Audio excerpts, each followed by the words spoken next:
नमः परमहंसस्वादितचरणकमलचिन्मकरन्दाय भक्तजनमानसनिवासाय श्रीरामचन्द्राय।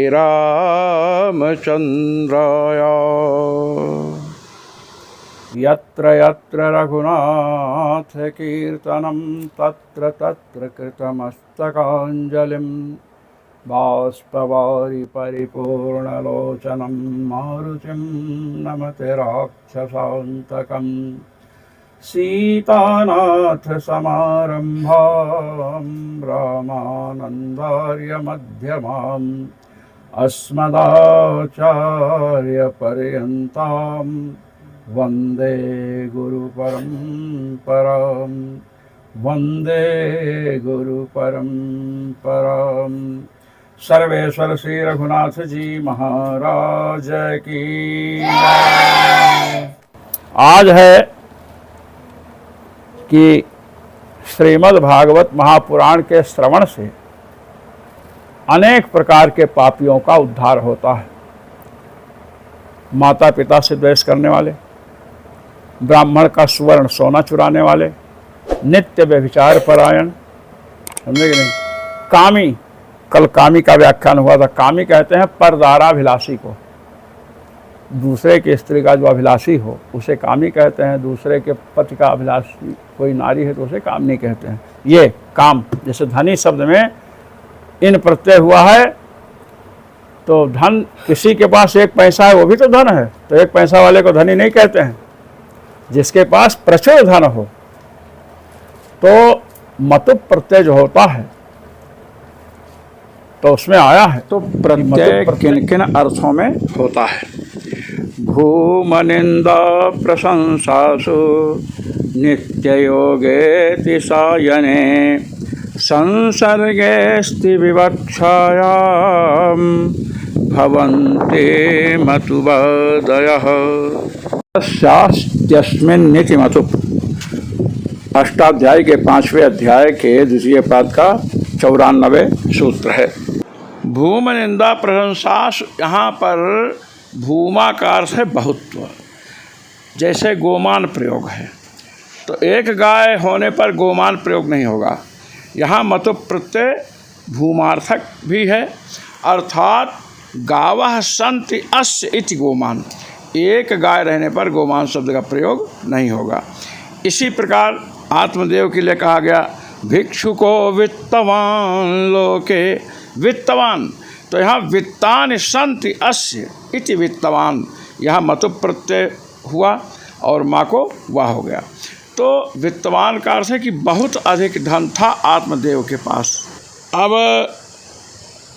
यहाँ पर तथा प्रशंसायाम, प्रशंसा में भूम निंदा प्रशंसा, प्रशंसा में लीजिए रूपवान, देवदत्ता रूपवान, तो रूपवान देवदत्त को तब कहा जाएगा जब उसमें विशिष्ट रूप होगा। वैसे तो जितने देवदत्त यज्ञदत्त हैं सब में रूप रहता ही है, किंतु रूपवान जो मतु प्रत्यय हुआ है, यहाँ मतुवर्थ क्या है? प्रशंसा। इसी प्रकार नित्य योग है, जैसे श्रीमद् रामचंद्र चरणौ शरणं प्रपद्ये श्री अस्ति अस्य, इस प्रकार व्युत्पत्ति करके विग्रह करके श्रीमान शब्द, श्रीमत शब्द बनाया गया। तो श्री जी का भगवान के साथ नित्य संबंध है। अतिशायन अर्थ है उदरिणी कन्या, और संसर्गे अस्ति विवक्षायाम, संसर्ग जैसे दंडी पुरुष, तो दंड का पुरुष के साथ, दंडो अस्ति अस्य, अब यहाँ अत इन ठनों से इन प्रत्यय हुआ, दंडी बना, तो दंड का संयोग संबंध किसके साथ है? पुरुष के साथ है।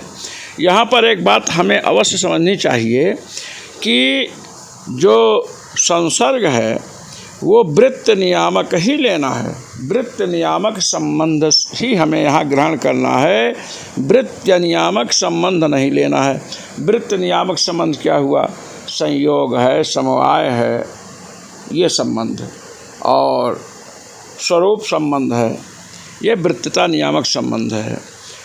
और इससे भिन्न जो है, जैसे कोई कहे पुरुषवान दंडा, भाई दंड जो है, दंड पुरुष के हाथ में है, तो दंड का संयोग है, पुरुष आधार होता है। अब पुरुष आधेयत्व संबंध से, स्वनिरूपित आधेयत्व संबंध से दंड पर बैठा है, ऐसा समझ करके कोई पुरुषवान दंड प्रयोग करना चाहे तो नहीं होगा, क्योंकि स्वनिरूपित आधेयत्व संबंध ये वृत्ति नियामक संबंध नहीं है। ये बात हमें समझ लेनी चाहिए। अब प्रकृत में आए, यह है 16वां श्लोक। तुंगभद्रा तटे पूर्वभूतपत्तनमुत्तमं यत्र वर्णाः स्वधर्मेण सत्य सत्कर्म तत्पराः। तुंगभद्रा तट, तुंगभद्रा नदी है कहाँ? दक्षिण में। तुंगभद्रा नदी के तट पर पूर्व माने पूरा काल में उत्तमम पत्तनम अभूत। उत्तम पत्तन माने नगर, पत्तन का अर्थ क्या है? नगर। उत्तम नगर था। कहे उत्तम क्यों था? तो कहते यत्र, जिस नगर में वर्णाः, ब्राह्मण क्षत्रिय वैश्य शूद्र चारों वर्ण के लोग स्वधर्मेण, अपने धर्म के अनुसार सत्य सत्कर्म में तत्पर थे, सत्य बोलते थे और सत्कर्म करते थे। आत्मदेवः पुरे तस्मिन् सर्ववेद विशारदः श्रौतस्मार्तेषु निष्णातो द्वितीय भास्करः। आत्मदेवः पुरे तस्मिन्, उस पुर में आत्मदेव नाम के एक विप्र थे, सर्ववेद विशारदा, संपूर्ण वेदों में विशारद थे। कौन ब्राह्मण थे? चतुर्वेदी। आत्मदेव कौन ब्राह्मण थे? चतुर्वेदी, चौबे चतुर्वेदी, चारों वेदों में निष्णात हैं। श्रौत स्मार्तेषु निष्णातः, श्रौत कर्म, श्रुति से प्रतिपाद्य जो कर्म है वो श्रौत कर्म है, और स्मृतियों के द्वारा प्रतिपादित जो कर्म है वो क्या है? स्मार्त कर्म है। श्रौत और स्मार्त कर्म जो है, स्मार्त कर्म भी श्रौत ही हैं, क्योंकि स्मृतियां प्रमाण हैं। इस विषय में जब पूर्व मीमांसा में प्रश्न उठा कि स्मृतियों को क्यों प्रमाण माने, तो कहा श्रुति मूलकत्वात्, श्रुति मूलक स्मृतियां हैं, श्रुति ही इनका मूल है। स्मृतियों में जो बात बताई गई है वह श्रुतियों में भी है, श्रुतियों में है, उसी बात को स्मृतियों में कहा गया। तो प्रश्न ये उठा कि जब स्मृतियों में श्रुतियों की बात ही कहना है, तो श्रुतियों के द्वारा तो बात कही ही जा रही, तो स्मृतियों के प्रणयन की, रचना की क्या आवश्यकता है? समझे कि नहीं? जब स्मृतियों में श्रुतियों की ही बात कहनी है तो श्रुतियों से तो कही ही जा रही है, तो स्मृति के प्रणयन की माने रचना की क्या आवश्यकता है? तब इसका उत्तर दिया गया कि श्रुतियों में वो बात विकीर्ण रूप में पड़ी, विकीर्ण माने बिखरी हुई है, कोई कहीं है, कोई कहीं है, कोई कहीं है। तो मनुष्य के पास इतनी बुद्धि नहीं है कि संपूर्ण वेद देख सके, तो हमारे ऋषियों ने उन वस्तुओं को जो इधर उधर विकीर्ण रूप में थी, बिखरी हुई थी, उनको एक जगह संग्रह कर दिया। इसलिए स्मृति की आवश्यकता है, वेदों से उनका ज्ञान सरलतया नहीं हो सकता है। तो अब स्मृति में भी जो पदार्थ हैं वो क्या है? श्रौत ही हैं, श्रुति के ही पदार्थ हैं, समझे? अब स्मार्त क्यों कहते हैं? क्योंकि स्मृतियों में एक जगह लिख दिए गए हैं, वहाँ इधर से उधर पड़े हैं। ये श्रौत और स्मार्त कर्म में निष्णात था, दक्ष था। द्वितीय यु भास्करः, कैसे निष्णात था? कहे निष्णात तो बहुत ब्राह्मण प्राय निष्णात होते, कहे नहीं, द्वितीय यु भास्करः, लगता था ये दूसरा सूर्य है। आकाश में भगवान भास्कर और तुंगभद्रा नदी के तट पर जो ग्राम है, नगर है, उसमें आत्मदेव द्वितीय सूर्य के समान प्रकाशित थे अपने ज्ञान से। भिक्षुको वित्तवान लोके तत्प्रिया धुंधुली स्मृता स्ववाक्य स्थापिका नित्यम सुंदरी सुकुलोद्भवा। कहते भिक्षुक हैं, क्या हैं? भिक्षुक, भिक्षा करने वाले।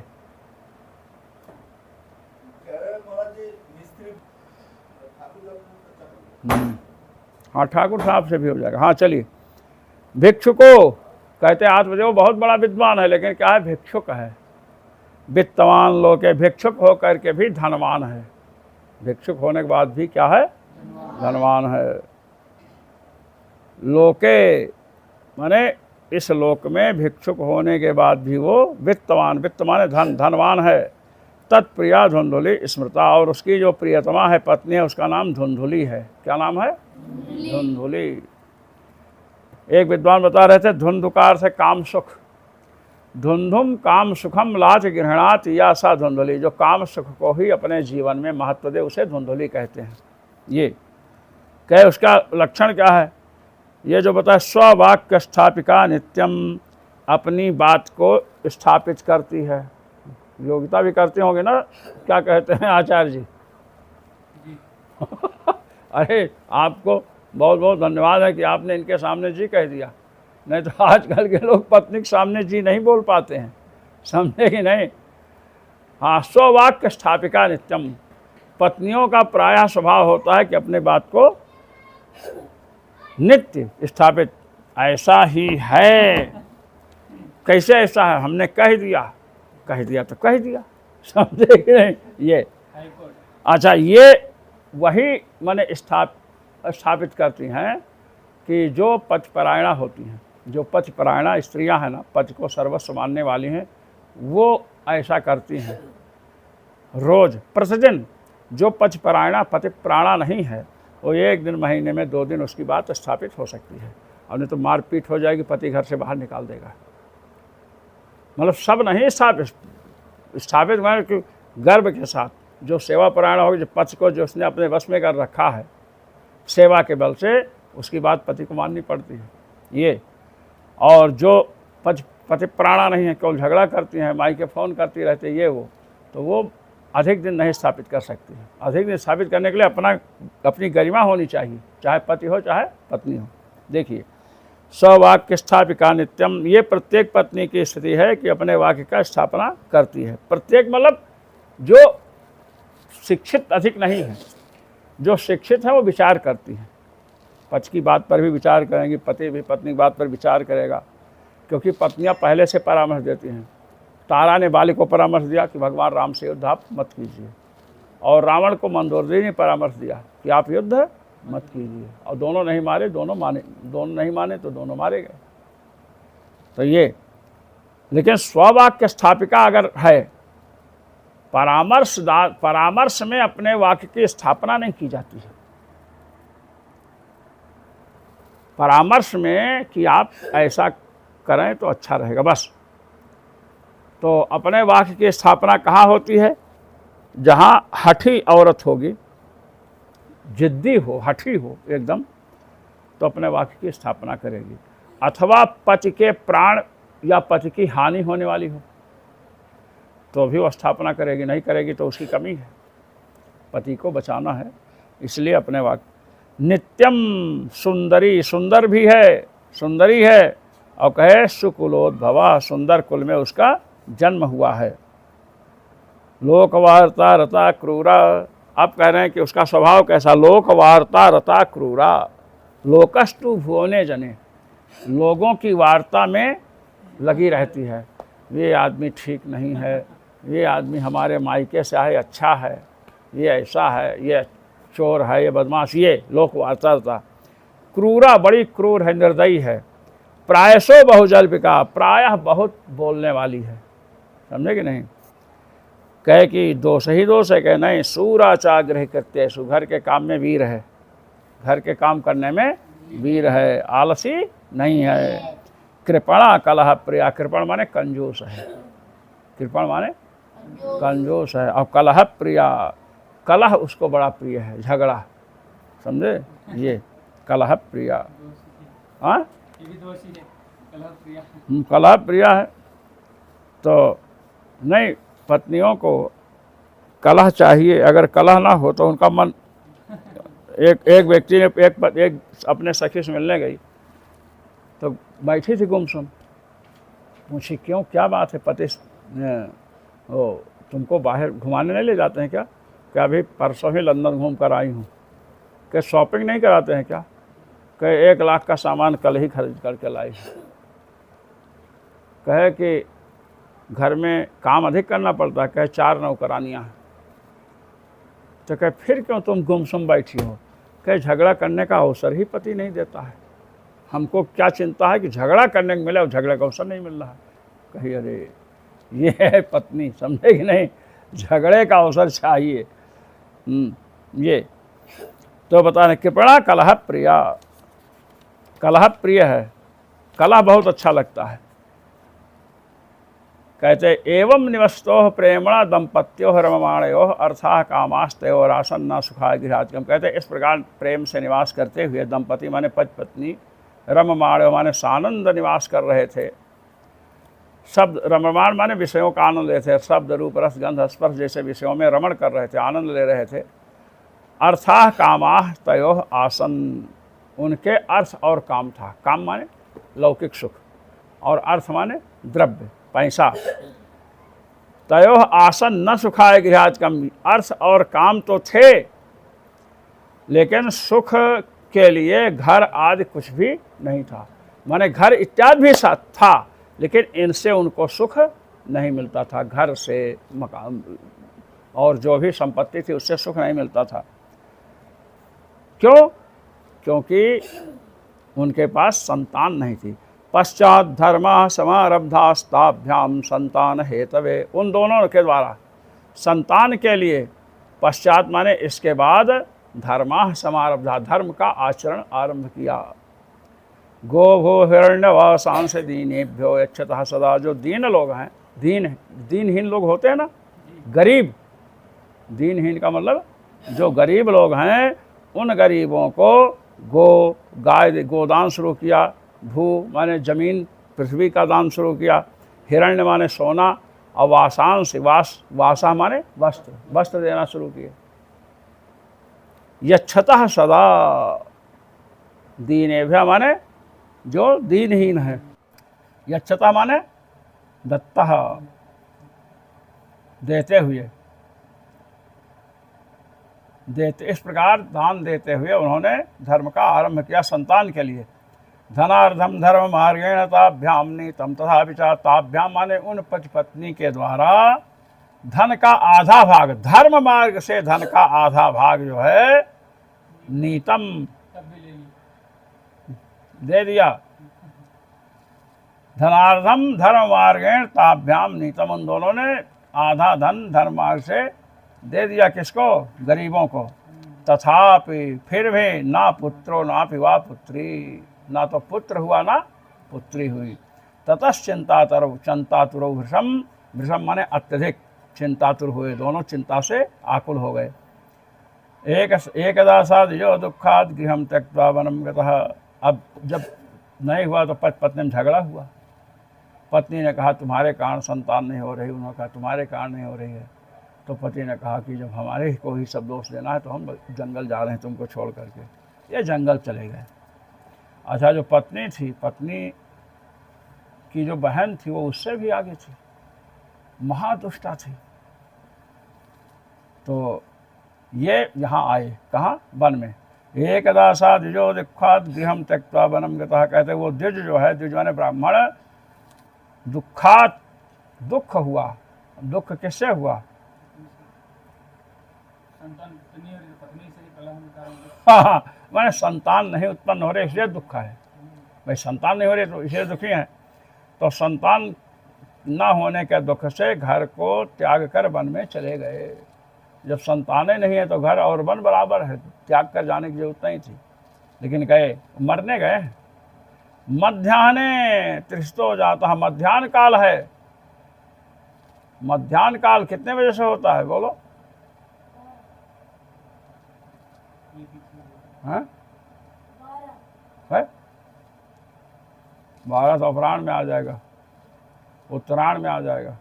नहीं, इधर से 9 से आरंभ होगा, मध्याह्न 9 से आरंभ होगा, 12 तक होगा। काल के विषय में आया है कि पूर्वाण मध्याह्न, तो मध्याह्न पूर्व 9 से 12, 9 से धूप हो जाती है और 12 तक कड़ी धूप होती है। तो कहते हैं मध्याह्न काल में, मध्याह्ने तृष्टो जाता है, मध्याह्न काल में तृषित हुआ। तृषित माने प्यासित, पिपासित हुआ, प्यास लगी उसको। तडागम समुपेयवान, तडाग में पहुंचा। तडाग माने तालाब। तडाग उस तालाब का नाम है जो किसी मनुष्य के द्वारा खोदा गया हो। किसी मनुष्य के द्वारा जो खनित माने खोदा गया सरोवर है उसे क्या कहते हैं? तडाग, तालाब कहते हैं, तडाग। वहाँ पहुंचा और समुपेयवान माने पहुंचा,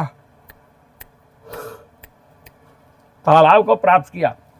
पीत्वा जलम विषर्णस्तु प्रजा दुखेन कर्षितः, देखिए प्रजा दुख से खिन्न है, इसलिए मैंने दुख का अर्थ क्या किया था? संतान का दुख। पीत्वा जलम, जल पिया। विषर्णस्तु, विषर्ण माने बैठ गया। प्रजा दुखेन कृष्ण, प्रजा के दुख से कृश हो गया है, कमजोर हो गया है। और मुहूर्तादपि तत्रैव सन्यासी कस्य जागृता, एक मुहूर्त बीता, एक मुहूर्त में कितनी घड़ी होती है? 2.5 नहीं, 2 घड़ी होती है। कितने घड़ी का मुहूर्त होता है? हाँ, ये तो ज्योतिष का विषय है। हाँ भाई, 60 घड़ी होती है ना। अब 60 घड़ी में कितना घंटा होता है? 24 घंटा होता है। तो 24 दूना 48, तो 2.5 घड़ी का एक मुहूर्त होगा। 2.5 घड़ी का एक मुहूर्त है, 2.5 घड़ी का एक मुहूर्त होता है।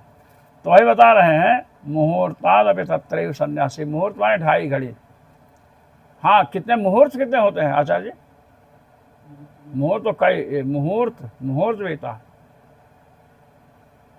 इसमें लिखा घटिका द्वयात्मक काल को मुहूर्त इन्होंने कहा है। मुहूर्तात् मैंने घटिका द्वयात्मकात्, 2 घड़ी बीता। हाँ, 2 घड़ी का एक मुहूर्त। मुहूर्त क्या है? 2 घड़ी का। तो 2 घड़ी का एक मुहूर्त है, और 2 घड़ी का एक मुहूर्त हुआ। अब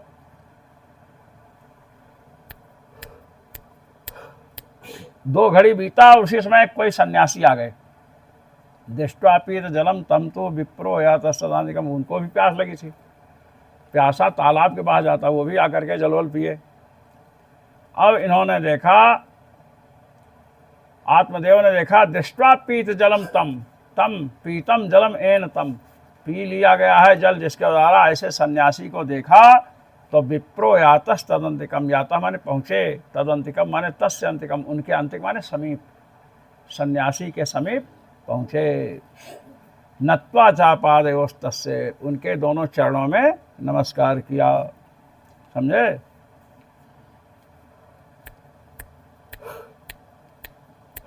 कहते हैं तो षष्ठी जाने क्या जरूरत है यहाँ?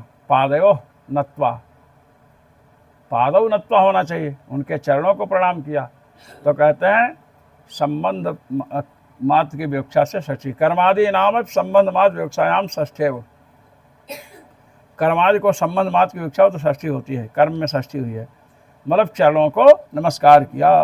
और निःश्वसन संस्थितः पुरा, पुरा माने सामने, उनके सामने श्वास लेते हुए, बड़े जोर से श्वास छोड़ते हुए खड़े हो गए।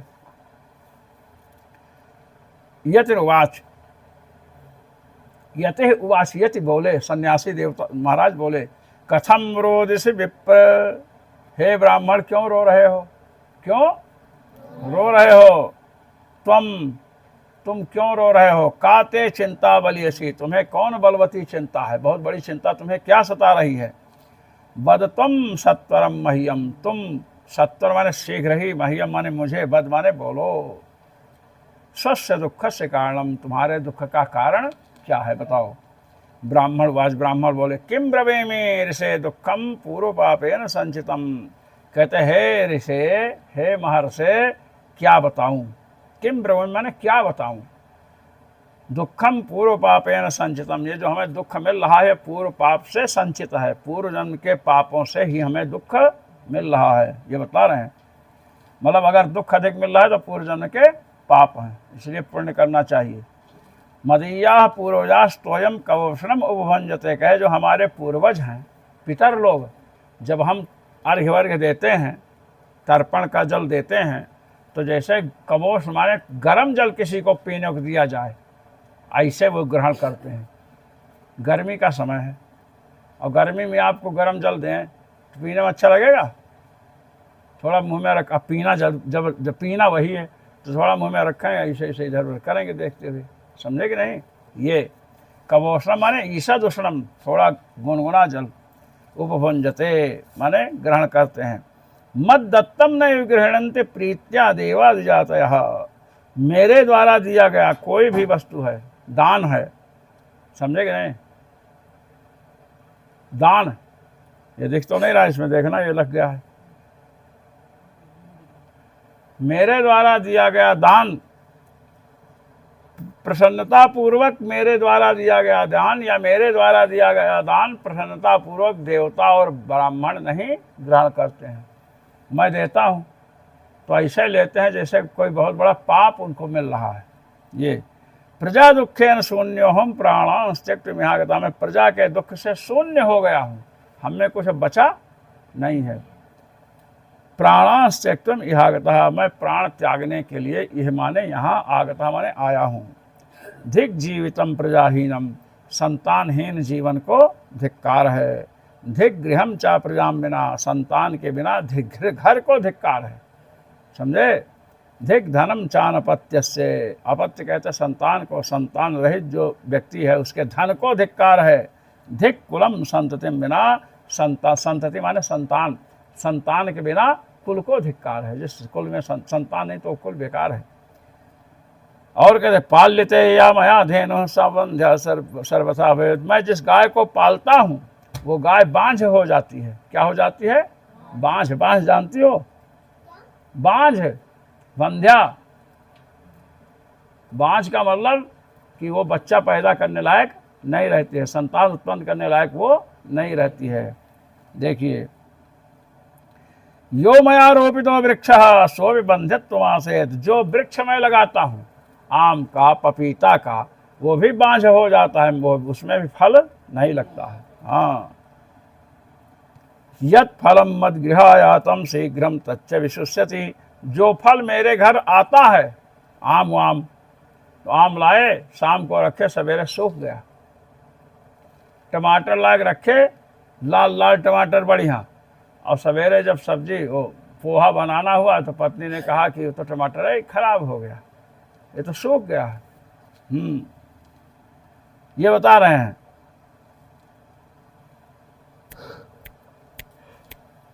निर्भाग्यस्य अनपत्यस्य किमतो जीवितेन में, कहते हैं मैं अनपत्य हूँ, संतानहीन हूँ। अपत्य कहते हैं संतान को, मैं संतान हूँ, हीन हूँ, इसलिए निर्भाग्य मैं दुर्भाग्यशाली हूँ। किमतो जीवितेन में, इसलिए अब मेरे जीवन से क्या होने वाला है, मर जाना ही अच्छा है। इत्युक्त्वा सा रुरोधोच्चैस्तत्पार्श्वे दुःख पीड़ितः, इत्युक्त्वा मैंने इस प्रकार कहा करके सामान्य वो आत्मदेव उच्च ही रुरोध, बड़े ऊंचे स्वर से रोने लगा, बड़े ऊंचे स्वर से रोने लगा। रोना जो है उच्च स्वर में जब होता, हम लोग छोटे थे तो जब कोई सामान नहीं मिलता था तो रोते थे, तो मैं ऐसा रोता था कि पहले तो अड़ोसी पड़ोसी आए, उसके बाद पूरे गांव के लोग इकट्ठे हो जाते थे, इतना गला फाड़ता था ना कि सब आवें। तो यही है, सारुरोधोच्चै ही, उच्च स्वर से रोता था, उच्च स्वर से रोया। तत्पार्श्वे दुःख पीड़ितः, सन्यासी महात्मा के पास में दुख से पीड़ित होकर बड़े उच्च स्वर में रोया। अब जब इतना रोया, समझे कि नहीं, आजकल शहरों में जब कोई मर जाता है तो आंखों से आंसू तो आता नहीं है, मुर्दा लेकर चलना है, सब मोबाइल वोबाइल देखते रहते हैं ऐसे ही, तो रोने वालों को किराए पर बुलाया जाता है, समझे, रोने वालों को किराए पर बुलाया जाता है।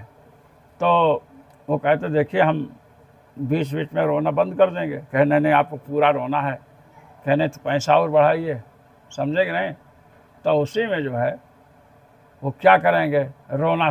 अब जब लाश लेकर चले तो ऐसे सिर पटकेंगे, और उसके बाद फिर दूसरे कहेंगे अच्छा और क्या समाचार, सब ठीक था ना, वहाँ भंडारा बड़ा अच्छा हो रहा था।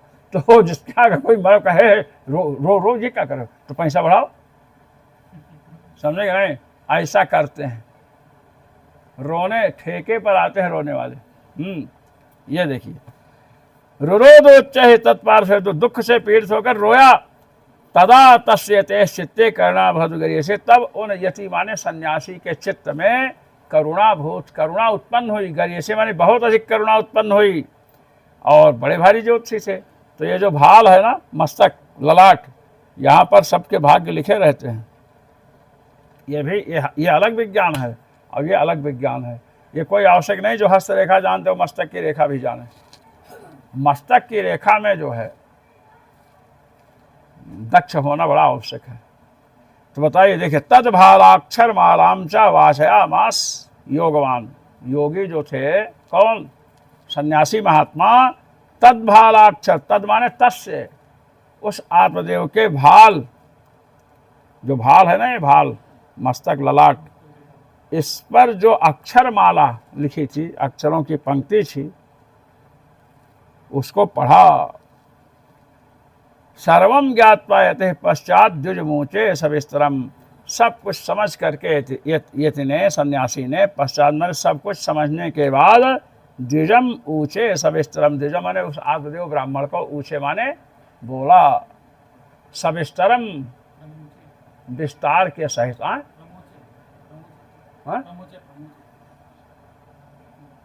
ऊंचे ऊंचे है, द्विजम ऊंचे, पश्चात द्विजम ऊंचे, द्विजम माने आत्मदेव ब्राह्मण को, ऊंचे माने बोले, ऊंचे ये लिट लकार की क्रिया है। हाँ क्या है? सर्वम ज्ञात्वा यते पश्चात विप्रमुचे सविस्तरम। हाँ तो विप्रम ऊंचे द्विजम ऊंचे एक ही बात है, विप्रम ऊंचे ब्राह्मण को कहा, द्विजम ऊंचे। हाँ यतिर्वास, यति ने कहा मुंचा ज्ञानम प्रजारूपम बलिष्ठा कर्मणो गति, अरे आत्मदेव संतान रूपी जो अज्ञान है इसको मुंच माने छोड़ो, बलिष्ठा कर्मणो गति, कर्म की गति बड़ी बलवान है, कर्म की गति बड़ी बलवती है। विवेकम तू समासाध्य त्यज संसार वासनाम, विवेक का आश्रय लो, विवेक को पकड़ो और संसार की वासना का त्याग करो, ये कहा। कहे कि क्यों महाराज ऐसा क्यों करे, मैं तो पुत्र के दुख, पुत्र नहीं होने के दुख से दुखी हूं, तो कुछ बताओ, लड़का लड़का होगा, कब होगा, कैसे होगा। शृण विप्रमया तेद्य प्रारब्धम तु विलोकितम, हे ब्राह्मण आत्मदेव देखो मैंने तुम्हारे प्रारब्ध को देख लिया, तुम्हारे मस्तक की रेखा को पढ़ करके हमने सब कुछ समझ लिया है कि महाराज संतान नहीं हो रही है इस जन्म, ये मैंने अभी तक नहीं हुई, आगे होगी कि नहीं, कहे सप्त जन्मा वही तो पुत्रो नहीं बचा, नहीं बचा, 7 जन्म तक, 7 जन्म अवधि तो पुत्रो नैव च नहीं बचा, तो पुत्रो नैव, तुम्हारे पुत्र नहीं होगा, कहे पुत्री हो जाए, कहे नहीं बचा पुत्री भी नहीं होगी, न पुत्र होगा ना पुत्री। कहे कि इसलिए मुंचा ज्ञानम प्रजारूपम बलिष्ठा कर्मणो गति, इसलिए प्रजारूपी अज्ञान, संतान प्राप्ति की जो जो अज्ञान है उसे छोड़ दो। संतते है सगरो दुखम अवापांग पूरा, तथा पूरा माने पूर्व काल में सगर जो महाराज थे ना, संतते है दुखम अवाप, संतान से ही दुख उनको मिला था सगर को। अरे उनके लड़के गए और कपिल ऋषि के यहाँ अशिष्ट व्यवहार किए तो भगवान ने भस्म कर दिया उनको। तो 60,000 पुत्र जिसके भस्म हो जाए उसको कष्ट होगा कि नहीं? हाँ, तो ये कहते हैं संतति के कारण, संतान के कारण सगर दुख प्राप्त किए थे। अंग महाराज अंग भी अपने पुत्र वेन के कारण महान दुख को प्राप्त किए थे। रे मुंचाद्य कुटुम्बासाम संन्यासे सर्वथा सुखम, अरे आत्मदेव पुत्र की आशा छोड़, कुटुंब की आशा छोड़, संन्यास ले ले, तुझे हम साधु बना देंगे। संन्यास में बड़ा सुख है, संन्यास में बड़ा सुख है। क्या सुख है संन्यास में? रोज भंडारा खाने जाओ, खूब दक्षिणा मिलेगी, और भजन साधन तो करना नहीं है, लगता है इसीलिए साधु बने हैं, भंडारे खाने के लिए। आजकल यही हो रहा है। हमसे भी लोग कहते महाराज भंडारा है, हमने कहा ध्यान दिलाना, और उसके बाद बंद कर लेता हूँ अंदर से, समझे कि नहीं, फिर मैं नहीं जाता हूँ। अवाप, अवाप है, अवाप मैंने प्राप्त किया। संतते सगरो दुखम अवाप, संतान से ही महाराज सगर ने दुख को प्राप्त किया था। रे मुंचादि कुटुम्बासाम, इसलिए विप्रदेव कुटुंब की आशा को छोड़ो, संन्यासे सर्वथा सुखम, संन्यास में ही सब प्रकार का सुख है। ब्राह्मण, आज ब्राह्मण बोल रहे हैं, विवेकेन भवेत् किम मे पुत्रम देहि बलादपि, विवेक से क्या होगा, मैं शरीर नहीं हूँ, मैं आत्मा हूँ, इस प्रकार के विवेक से क्या लाभ है। पुत्रम देहि बलादपि, मुझे तो पुत्र दीजिए, जबरदस्ती पुत्र दीजिए, समझे।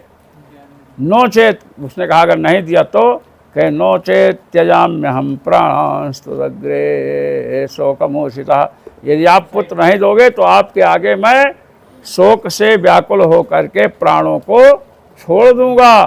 त्यजाम, प्राणों को छोड़ दूंगा। जब प्राण छोड़ने आए हो तो तुमने पानी क्यों पिया? प्यास से, प्यास लगी तो पानी पिए। तुम तो मरने आए हो तो पानी पीने की क्या जरूरत थी? मर जाते उसी से। वही बता रहे हैं, पुत्रादि सुख हीनोयम संन्यासाश्रुष्क ये भी कहे, पुत्रादि से हीन, संन्यास आश्रम में पुत्र होता नहीं है, पुत्र पुत्री कोई है नहीं, तो पुत्र पुत्री से रहित जो ये संन्यास आश्रम है बड़ा सूखा है, शुष्क लगता है, नीरस लगता है। गृहस्थ सरसो लोके पुत्र पौत्र संबंधित, पुत्र पौत्रों से युक्त जो गृहस्थ आश्रम है वो सरस है। क्या है? सरस, माने रसयुक्त है। इति विप्राग्रहम दृष्ट्वा प्राब्रवीत स तपोधनः, वे तपोधन, तपोधन माने तपस्वी विप्र आत्मदेव के आग्रह को देख करके बोले। क्या बोले? चित्रकेतुर्गतः कष्टम विधिलेख विमार्जनात्। देखो चित्र केतु बहुत बड़े भगवान के भक्त थे, ये विधाता के लेख का विमार्जन माने मिटाने के कारण कष्ट प्राप्त किए थे। क्या किए थे? कष्ट प्राप्त किए। चित्रकेतुर्गतः कष्टम, कतः माने प्राप्तः, चित्रकेतु ने कष्ट को प्राप्त किया। विधि लेख विमार्जन, विधि लेख विमार्जन माने विधाता का जो लेख है, कर्म के अनुसार सुख दुख मिलना है, उसका विमार्जन माने उसका नाश करने से। ये बताया, समझे कि नहीं? ये अब 40वां श्लोक देखिए, नायास्य सुखम पुत्राद यथा दैवः तोद्यमः। मैं पुत्र दे भी दूंगा ना तो तुम्हें पुत्र से सुख नहीं मिलेगा, क्योंकि सुख मिलता है सत्कर्म से, और तुमने पूर्व जन्म में ऐसा कर्म किया ही नहीं। नायास्यसि सुखम पुत्राद, पुत्र से सुख नहीं प्राप्त करोगे, यास्य में प्राप्त करोगे। कैसे? कहते हैं यथा दैवः तोद्यमः, जैसे दैव भाग्य से परिश्रम को नष्ट कर दिया, उद्यम माने परिश्रम, पुरुषार्थ, जैसे दैव से पुरुषार्थ नष्ट कर दिया जाता है, ऐसे ही आप पुत्र से सुख को प्राप्त नहीं कर सकते हैं। अतो हठेन युक्तोसि हर्षिनम किम वदाम्यहम्, आप हठ से युक्त हो, माने आप बहुत अधिक आग्रह दुराग्रह कर रहे हो, ऐसे दुराग्रह पूर्ण व्यक्ति के लिए मैं क्या कहूँ।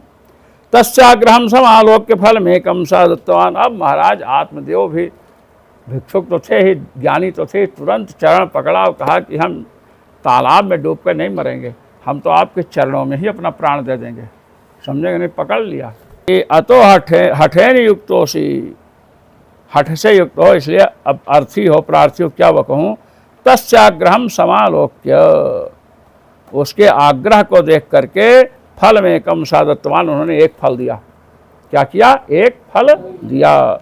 इदम भक्षय पत्न्या ते ततः पुत्रो भविष्यति, ये फल पत्नी को खिला देना, भक्षय माने खिला देना, ततः पुत्रो भविष्यति, उसके बाद तुम्हें पुत्र की प्राप्ति होगी। ये बताया। ओम पूर्णमदः पूर्णमिदं पूर्णात् पूर्णमुदच्यते पूर्णस्य पूर्णमादाय पूर्णमेवावशिष्यते। ओम शांति शांति शांति। बोलिए श्री कृष्ण भगवान की जय।